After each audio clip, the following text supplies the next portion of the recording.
right, we're in November. We started these webinars January in January monthly, and we'll keep doing them next year. But we'd love your feedback if you've been coming regularly or if you just watch the recording later, because it seems like of the 414 people registered for this, not everybody comes live, but we get a lot of great feedback from people watching the recordings. What we'd love is to get your feedback on going forward if this is the right time for you, if you like lunchtime on a weekday, so that we know when the best time to host these is.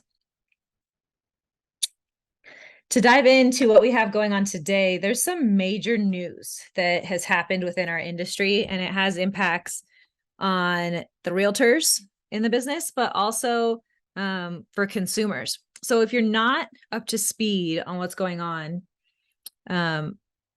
what happened was the National Association of Realtors was involved in a lawsuit in Kansas City regarding realtor commissions. And it was all surrounding the participation rule, which states that realtors must offer compensation to other licensed realtors.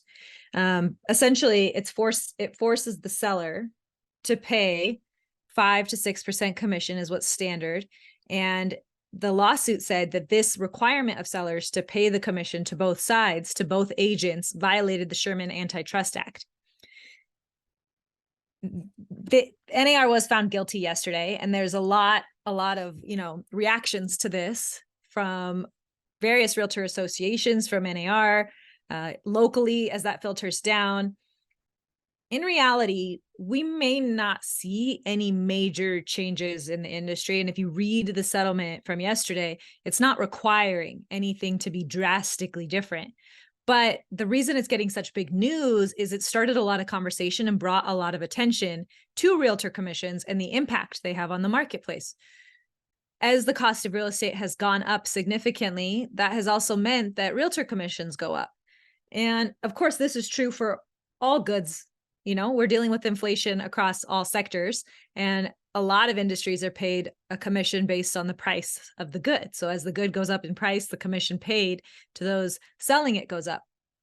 But it's always sensitive when you talk about affordability in the housing industry. And realtors obviously have some concerns on how this could impact them. The reason I say we may not see any massive changes is places like the Seattle MLS have already implemented this rule that it's not required that the listing offer buyers brokers commission be paid by the seller.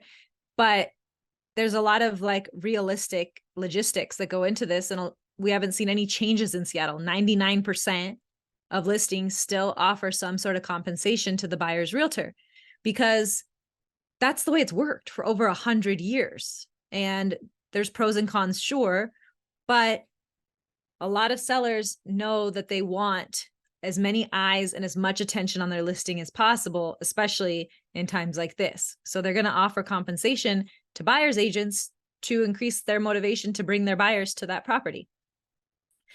The reality is, though, commissions paid to realtors are the largest line item on many settlement statements.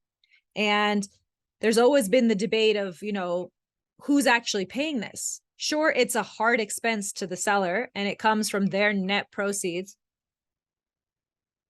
Sorry, apparently there's chaos happening. There's ambulances and fire trucks.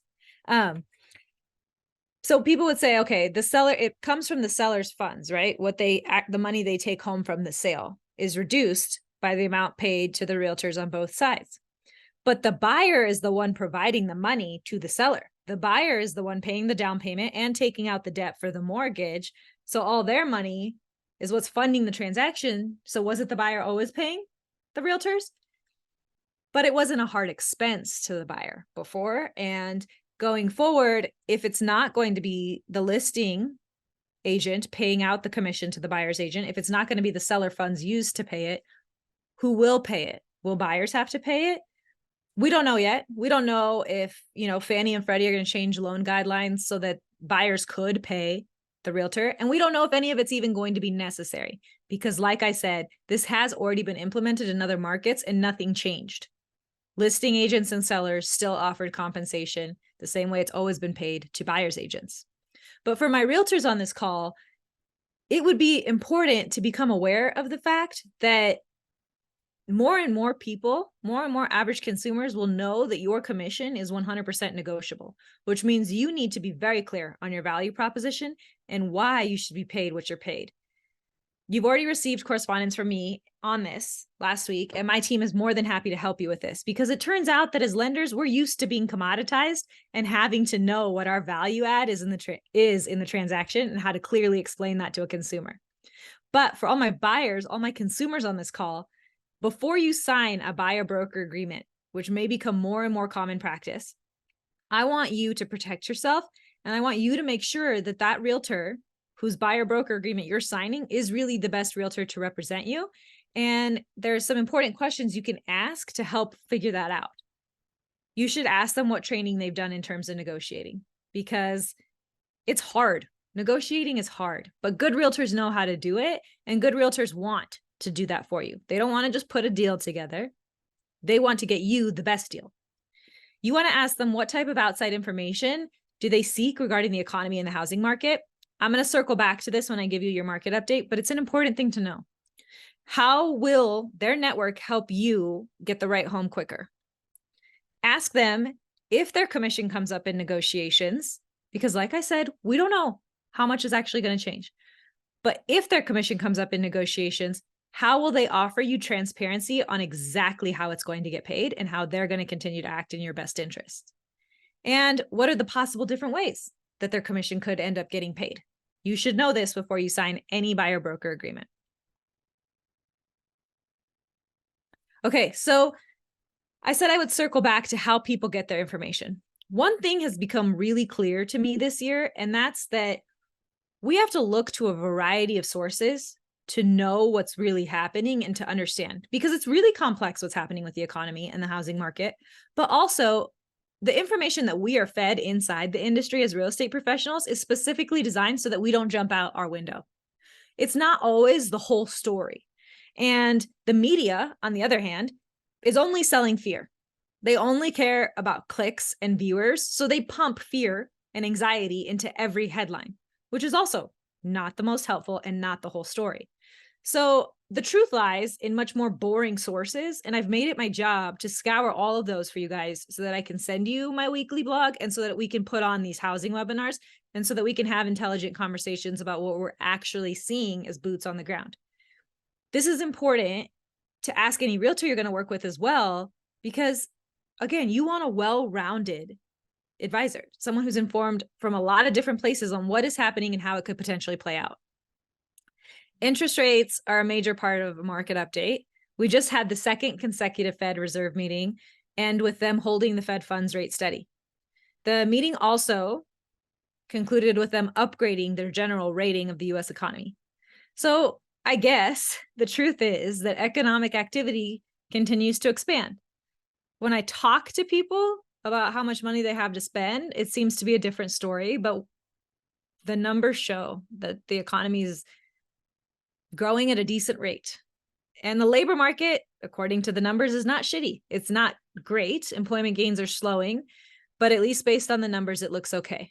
Again, strange, because when I talk to recent graduates, they seem to be having a hard time finding jobs, but the numbers are the numbers, and the numbers are the only thing that the Fed looks at. Quick reminder, the Fed has a mandate. It's a dual mandate, and it only looks at inflation and the labor market. They want to get inflation under control without destroying the labor market.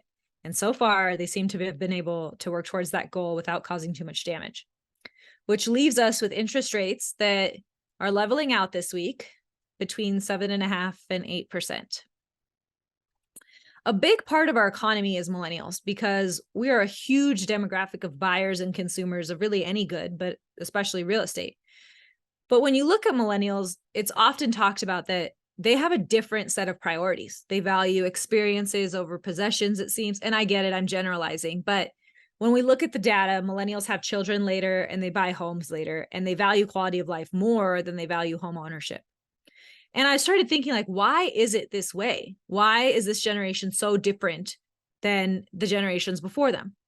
Well, one, if you think about it, most millennials graduated during the Great Recession. So they graduated at a very hard time for the economy. They likely experienced some trauma, saw their parents lose jobs, or maybe even lose homes to foreclosure or short sale. And it probably impacted the next decade for them pretty seriously. They wanted to establish financial security. And right when they got a good footing underneath them, here comes this black swan event of the pandemic that knocks everyone on their ass again. So they've had a kind of rough go. I mean, you don't have to sympathize with us if you don't want to, but millennials have just grown up at a unique time. And they have never been adults who have to manage money in a normal marketplace. Because as I just said, they graduated college during the Great Recession, and that's when the Fed started stimulating the economy, not during the pandemic, not recently, literally over a decade ago. The Fed started stimulating the economy, holding interest rates low and pumping money in like sugar to keep everyone busy and active. This is a huge reason why when analysts look at what's happening in the real estate market, it's not easy to predict what's going to happen with interest rates and the economy and how it will play out for housing, because we've never been in a situation like this before. We've never had over a decade of stimulus before the Fed finally realized that inflation wasn't transitory and was something they needed to actually address. All of this impacts the way that millennials are going to operate in the real estate market, the way that they're going to take risks, the way they're going to choose their timing to buy and what they're going to buy. And so if you're wondering why maybe you view home ownership or why you view spending or why you view money a little bit differently, I mean, it makes perfect sense to me. Just look at the history of when you've been an adult and what the economy's been like. For 2024, I've learned this year, predictions don't serve me well, but we are hoping that interest rates will drop gradually over the course of the year as inflation continues to cool. It's important that you know exactly what interest rate you need to see in order to be able to buy in the price range that you need to shop in, and not just wait for rates to come back down to 4s and 5s when the media is going to tell everybody else, all your competition, to come back to the market. You need to know, okay, when I see 6.5%, I can afford that monthly payment. I need to get active in the market again. So basically never leave the market, watch it closely and watch for your number to come back. We don't have any data to indicate that we would see home prices come down in 2024. So the major driver of affordability next year is going to continue to be the same as it was this year, which is interest rates. There's also some other big news that we got, which Sandy's going to get into next. Okay, awesome. So one of my favorite real estate strategies is house hacking, and that's something I'm currently doing right now. So I have 3 roommates right now. Yes, 3. It's not for everyone, but it's working great for me. I get to choose my own roommates, have control over my house, who I live with, how things roll. It's great. Plus, my living expenses are low, which is huge for me, right? I work in real estate. And on top of that, I'm reaping the benefits of being a real estate investor just by paying for a place for myself to live. So I have amortization or my loan going down in balance every single month when I make my regular payment. On top of that, I have appreciation, which is my home going up in value over the long term. And again, I'm in this for the long term, and real estate historically has always gone up over the long term, plus tax benefits. So on top of all that, I'm also getting experience as a landlord, maintaining a property as well.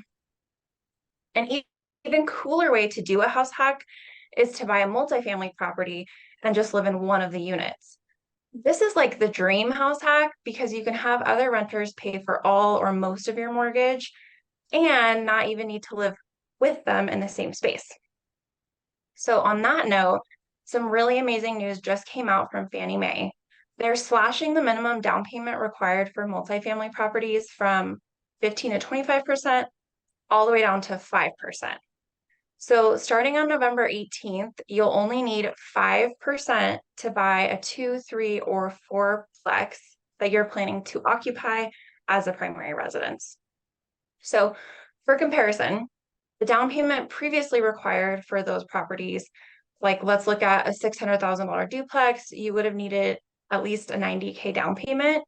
Now you're going to be able to buy that same property with a $30,000 down payment. So that's pretty huge. You might be thinking, like, if you really know loans, you might be thinking, well, why would I care? I could always just buy a fourplex with an FHA loan for 3.5% down. And historically, that has been one of the best ways to scoop up multifamily properties is with that FHA loan with 3.5%, because it is such a low down payment. And FHA has pretty competitive interest rates as well. So it's a really good loan program for a lot of reasons. The downside with this strategy is that your FHA loan is only going to have, or is going to have mortgage insurance for the life of the loan. Whereas when you compare that to a conventional loan, that will fall off when you get to enough equity in the event that you didn't refinance. The biggest downside, though, with an FHA loan is that you can only have one at a time. So if your goal is to buy a property, live in it for a year, buy another property with a low down payment, live in it for a year, rinse and repeat, and just start building units and building your real estate portfolio, you can only utilize the FHA loan one time, and then you would be looking at conventional loans, which range again for a multifamily or down payment used to be 15 to 25% down. So it's a really great way to expand your portfolio. And I also wanted to point out that you're able to use projected rental income from the other units to be able to qualify for the loan. So that's awesome because it can really help with cash flow when you buy an investment, which is a place to live, and you're having other people pay you. That's huge for your monthly budgeting. But then also being able to use this rent income from your other units might boost how much you can qualify for, making multi-unit property feasible. So it's really cool. It's really exciting news. It'll be available on November 18th, and I'm really curious to see how this affects the market. If we start seeing a lot of, first-time home buyers buying multifamily properties, but it's just a really cool opportunity that we wanted to share with you. And we wanted to make sure you had all the right information about it, which Sandy is perfect for deep diving on the guidelines and telling you what you need to know and not just the flashy 30-second reel. Okay, so always on this webinar, the reason it was designed was to give you a market update, but to tell you in real time what we're seeing work for buyers in the market. This market we've seen changes very, very quickly. And this webinar has been even eye-opening for us when we get ready to do it each month, how much has changed since the advice we were giving buyers the month previously. Right now, we're seeing buyers cancel contracts at much higher rates than previously. So they'll get into escrow and maybe they haven't been working very closely with their lender. And so they weren't aware of what the monthly payment was going to be now, given current interest rates, or the whole idea that, real estate has, as prices have gone up, become a luxury good. It's kind of like buying a designer bag.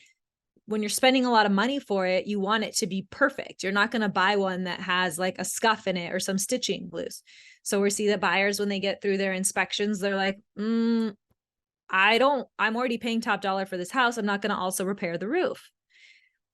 Seller already gave them a concession or already came down on price, so they're not willing to put the deal together either. For a variety of reasons, we are seeing a lot of cancellations. I was speaking at the Chase Company meeting a couple weeks ago, and their broker said, we've seen backup offers come into play 3 times in the last week. So if you're a buyer and you make an offer and your offer isn't accepted, we would highly recommend you keep your offer in a backup position. Because if that first buyer cancels for some reason, you will get to go into the deal with more information. You'll probably already have access to their inspection reports. You may know what an appraisal came in at. You can come into that deal, you can make it happen and still get the house. So if your offer isn't accepted, don't give up there. Stay in a backup position. It was really weird for me to see a headline a couple weeks ago about vacancies in the US because we're in the midst of a huge inventory crisis, a housing shortage. Yet there's tons, millions of vacant homes inside major metropolitan areas in our country.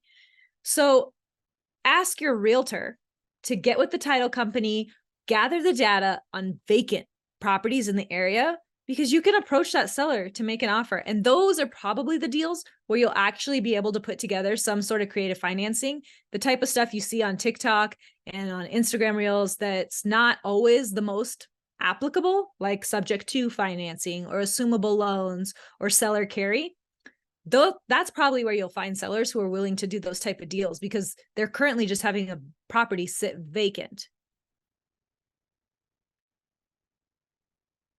And then contingencies. So, oh, did I spell contingencies wrong? Sorry. Anyways, I swear I'm smart and I'm a credible person that you should be listening to, but don't ask me for spelling advice. The contingency thing is the strategy here is that typically for a long time in the market, we haven't been able to see people make an offer contingent on the sale of another property. Right now, sellers, they're worried about accepting a contingent offer because maybe they've had a harder time selling their house, but they're also going to consider a contingent offer because they've had a harder time selling their house. So if they can get a buyer on the hook, this is something to consider doing. This would enable a lot of people who are sitting in their house right now, scared to sell it because they're not sure where they could go next. And that might be you listening to this call. You don't have to sell your house and then rent or be homeless like you had to 2 years ago until you find a new house because no one's willing to look at your contingent offer. You could start feeling out the market. You could start looking. And if you find the house you love, you could attempt to make a contingent offer. Here's what I want you to be aware of. When you make a contingent offer, you as the buyer are protected by the contingency. You can get your earnest money back if you don't sell your house within the time frame that you agree on and negotiate with the seller. So you're not going to get screwed. The seller has the risk because they're taking their house off the market for other buyers to make offers on and hoping that you'll sell your house and this will all come together and close. They don't get to keep your earnest money if you don't sell your house because you were protected by your contingency and you get it back. So when you make a contingent offer, the risk is on the seller. But I will tell you this, you're going to feel pressure then because you've given your word to someone else that you're going to buy something. You've spent money on inspections and an appraisal on that other something. You've in your mind started moving. You've probably even physically started packing. So you might sell your house for a little less, or you might consider options that previously you didn't consider. So go into a contingency being very clear with your lender and your realtor about all the numbers and all the potential outcomes. But don't discredit it as an option. Don't think that as a contingent offer, you don't stand a chance in this market. You do. We've definitely seen that become more common. And Nayeli has another type of success story to share. So just how we have been talking about wins that our clients have had, I just experienced this with a very young couple. They are actually recent grads. They were working part-time, kind of switching jobs around. And then finally, they landed the start of their career within 2023. Since they are working in the field that they got their degree in and are full-time, we were able to use that full-time income to qualify them versus doing a 2-year average when they were working part-time. They came to me in February, very concerned about not being able to afford ever because their parents are actually renters. They're not even homeowners. They're like, if our parents can't even obtain homeownership, how is it that we're going to? And we've done all the right steps. We are very conservative with our spending. We don't have any debt. We didn't take out any student loans. We have always worked. So we sat down, we created a budget with them, and we created a timeline of we need to get to X amount to keep saving to get you into that home that you guys want to purchase. Well, since February through September, rates significantly went up. And they were thinking, well, maybe we just, instead of renting where we are now, because they hated the property, they hated the location, they were going to go look at nicer apartments. Looking at nicer apartments, the rental was super expensive for them on a monthly basis. And so they came back and they said, okay, we want to actually really talk about purchasing and that payment for buying a house versus renting a really nice apartment in a better community was just about the same. And their offer was actually a backup offer because the house that they ended up purchasing fell out of escrow because the buyers ended up not being qualified.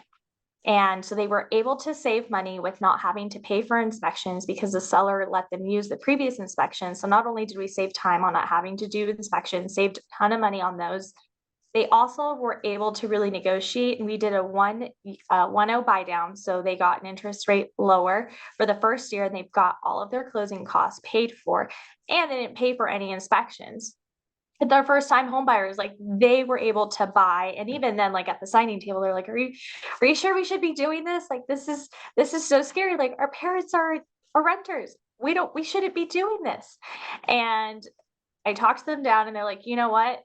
We're doing this. We're going to be homeowners. And 5 years from now or 4 years from now, when we're buying property number 2, we're going to have this rental.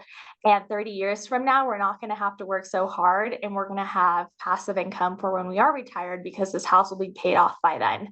So it was just really exciting to watch recent graduates be able to obtain home ownership when they never thought this was in their future, because even their family hadn't experienced this. And with presenting them with different options and having a really strong realtor on their side, and with our team to help them have creative financing, we were able to put them into a home. So even 25-year-olds that just started their career are still investing in today's market. So there are opportunities if you find the right one that meets your goals.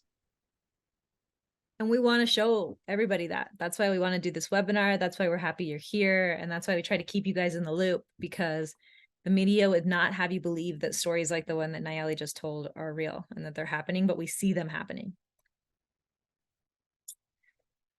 Now we're wrapping up the call. This is just a quick 30-minute update every month. We didn't get into your specifics, and you might have questions you want to ask us one-on-one. You might want to get your pre-approval updated. You might want to get a second opinion on your pre-approval. You may be a realtor on this call who wants to get with us to get your value proposition ready. So use this link, schedule a time with us. We want to help you. Whether you're a buyer or a realtor, we want to help guide you through this market. Speaking of which, my team is hosting this awesome class, and you can use the QR code to RSVP. This is for realtors, but, well, actually, why don't I let you guys talk about it?